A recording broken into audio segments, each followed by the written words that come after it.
Hey, my loves. Y'all bear with me. Your sister is sleeping. She got up early this morning.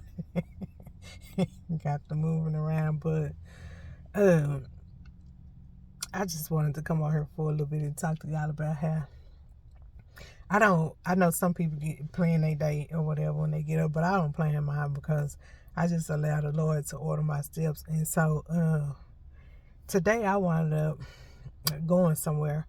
And when I got there, I was talking to this guy, and I forgot what it was, how we wound up on the conversation or whatever, talking or whatever. But I wound up telling her, I was like, nah, I was like, I got that good energy. He said, you do. He said, I can feel it. And so he was just like, well, it's very much needed right here in the area I was in. I could tell, because I was in an area where I saw people walking, and it wasn't one of the best areas out here. And so the guy, he was like, I'll be with you in just a second. Just be patient with me or whatever. So I said, I'm good. I don't have nowhere to go or nothing really too much to do or whatever. I was like, I'm good. And so it was a guy in front of me. He was working with that guy. And then I was the next one in line. And so this lady walked up, and the lady had already been there and had already went through part of the process, but something went on when she was last there or whatever. So he was like, I'll get to you after her or whatever. And so she was saying that her husband, she was like, well, let me go tell him, because he get impatient or whatever. So I was like, nah, you good. I said, you could go next. You could go in front of me or whatever. I was like, I'm not in a hurry. So she was like, thank you so much. So she thanked me. The guy thanked me or whatever. They was like, thank you, for letting her go or whatever. So I was like, yeah, y'all welcome. She good. So in the midst of, okay, let me go back, because before she walked up, it was another, no, after she walked up, it was another girl walked up, and she was asking questions, and he answered her, but she kind of like had an attitude. And so he kept saying stuff to me, because he already knew I had already told him that I bring that good energy. I don't know nothing about nothing else or whatever. So he could we both could tell the energy that the other girl was operating in. And so he kept saying stuff to me. So I was like, no, I don't do no negative energy. I do good energy. I was like, when I say I have a spirit of discernment, when I can discern that the energy ain't good, I stay away. I don't do negative energy. I don't do bad energy. I'm telling you now. So he kept laughing, but he was working. But he knew what I was saying, because the girl walked up with negative energy. And so, she stood there for the long with negative energy. And I ain't never tell him that I was going to let her go in front of me as well or whatever. And so, when he almost got done with the lady, he asked the girl for her information, and she gave it to him. And I said, me and you on the same page. I said I was going to tell you to let her go in front of me. I was going to let her go in front of me as well. And so he was like, yeah, nah, you good. He was like, I ain't trying to, keep putting people in front of you or whatever, but, I got you or whatever. So I was like, nah, I'm good. I was like, you straight? I was like, I was going to let her go anyway. So after he started with her information, inputting her information, her attitude and energy changed. And after she saw that, because this is one thing that a lot of people don't understand. You have the ability to shift the atmosphere. And a lot of times people don't realize that. So instead of shifting the atmosphere, when people come with negative energy or bad energy, they allow it to control how they react. And so I've been actually working on myself, and I'm not perfect, but I really commend myself, because I've been doing good. And this coming from somebody that used to have a really, really nasty attitude, like a real bad attitude. And so, with my change, I realized a lot of things that needed to be changed. And when I realized it, I started working on my change. And I'm proud of myself because I used to allow the enemy to use me so bad to where, I would sabotage, my relationships with people, sabotage stuff. But now I'm just like, the enemy don't have any control over me. Like, I took my power back. I know his work. And so with me knowing that, I don't even go back and forth with him. I don't even, baby, look. But anyway, but yeah. And so I say all of this to say that with me, following the Lord's leading, I have a tendency to and some people don't ever know when God is going to have them to minister to people, when God is going to have them to, give people revelations or prophesy or any of that. And so I say this because after me and her started talking, this lady opened up, she was a young lady. She opened up to me about her issues and what she had been going through. And it make no mistake about it. It wasn't by accident that she and I crossed paths today, because some of the same stuff that young lady was going through, I had already been through it.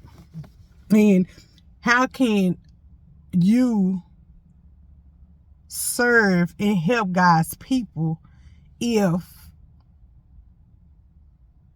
the people that's going through something, if you can't relate to them, if you've never been through what they've been through? And so as we was talking and her opening up to me, we was chopping it up or whatever. And so after she got done, I said, well, when you walk back to your car, I'm gonna walk with you, because I wanted to talk to her outside of, these people hearing our conversation. And so lo and behold, when we get down close to her car, me and her, we steady talking or whatever. Don't y'all know, the more this baby opened up to me, she eventually told me that she was at her wit's end and was ready to give up. And I'm not trying to put her business out there or whatever. She even went to the point where she was telling me how her mom had got child protective service involved in her life, and they took her son. And she was just like, it's so much going on with me that I'm just to the point where I feel like giving up. And I told her, I say, well, I'm gonna tell you like this: whatever you do, don't give up. I say the enemy fighting you like that because it's something God want to do for you. That's the only reason why he's coming at you like he's coming at you. I say, but whatever you do, you hold on to God's unchanging hand. I told her, I say, you surrender all of that stuff that you're going through with your mama and your family members and all of this. I say, surrender all of that stuff to God, because the battle is not yours, it's the Lord's. And I told her, baby, I say, listen, don't you give up. Don't you allow the enemy to cause you to give up. Don't you even think those thoughts. When he try to creep in and give you those negative thoughts, you think of something to be thankful, grateful for, and change those negative thoughts into positive thoughts.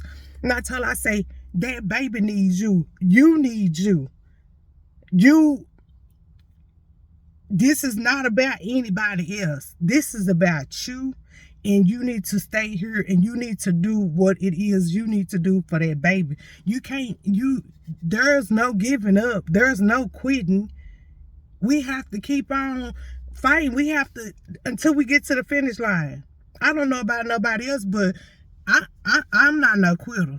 I be wanting the victory over whatever I'm going through. I need my victory. I don't know nothing about no quitting or giving up. I don't know nothing about none of that. I don't care how many times it take me to get it right or get the lesson from it or whatever. I ain't no quitting. Ain't no giving up. And if I tell y'all, me and this baby, we stood here, we cried. I asked her if I could give her a hug. She told me, yeah, I gave her a hug.